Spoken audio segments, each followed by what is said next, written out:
If you ever see this on a test, or if you want to just know what key this is by looking at it on a when you're playing a piece of music, it's super useful to learn this skill. And there's a little shortcut to instead of just memorizing, oh, you know, 2 flats is blah blah blah. There's another trick to do this. Okay, so all you have to do is write the names of the flats out. We know that as bead, B-E-A-D, bead, gum candy fruit, G-C-F. Gum candy fruit, flat, flat, flat.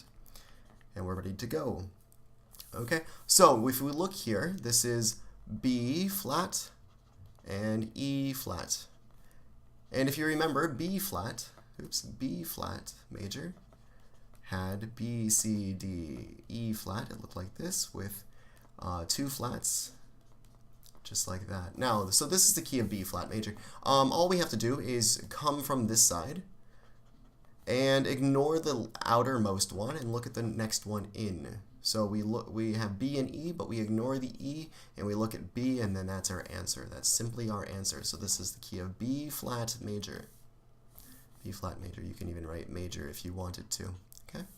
Here is the same thing for this one. All you have to do is go from this side, cross out the outermost one. Remember, they're going like this. So this is our outermost one. If that's 1, this is 2, this is 3, 1, 2, 3, cross out the last one. Look at this one. What is this one? This is E flat, B, E, or you can count E, F, G, A, B, C, D, E flat, and that's our answer. Okay, a little break here. Let's take a break on this one. This is probably the hardest one. I know it's simple, it looks like F, but you can't cross it out and go in. It doesn't exist, right? So you just have to memorize this one. Remember, F is the first flat key, right? First and flat, both are Fs. So this is simply F. This helps to just memorize this one.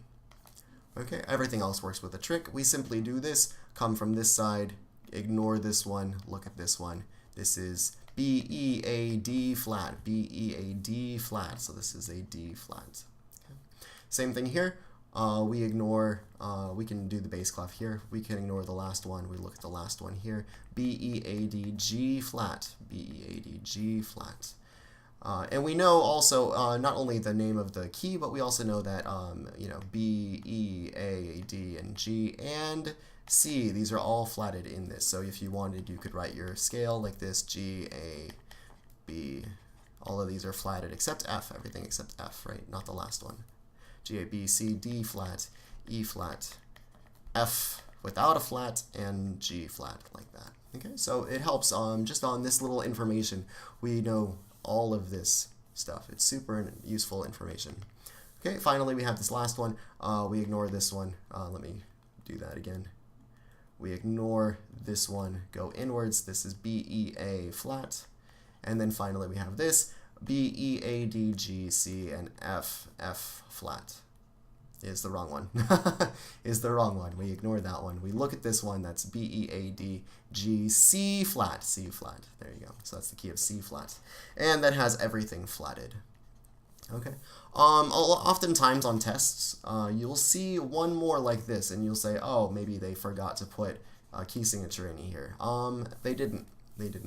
If you remember, there is one more key that is not a sharp or a flat key. It simply starts on C and has all the white keys, all the natural keys, and doesn't have any sharps or flats, and that would be C major. So if you do see this one, you can write major for these. If you do see this one, don't be fooled. This is simply C major. And even your music will have something like this.